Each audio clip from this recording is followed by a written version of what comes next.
ఈరోజు ఉల్లికారం పెట్టి గుత్తొంకాయ కూర ఎలా చేయాలో చూద్దామండి.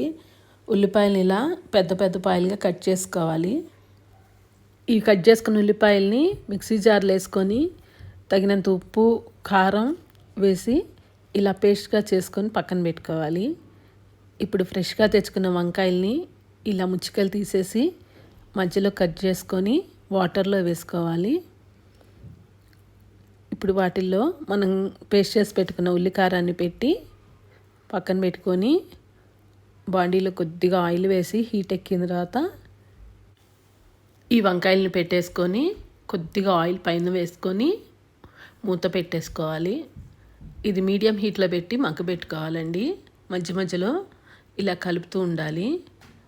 మిగిలిన ఉల్లిపాయ పేస్ట్ని ఇలా పైన వేసేసుకొని బాగా కలిపేసుకొని మూత పెట్టాలండి. ఇది వెంటనే మగ్గిపోతుంది. ఇదిగోండి చూసారా, కొద్దిగా ఆయిల్ రిలీజ్ అవుతుంది కదా, వంకాయలు అప్పుడు బాగా మగ్గిపోయినట్టు. అంతేనండి, ఎంతో టేస్టీగా ఉండే వంకాయ ఉల్లికారం రెడీ.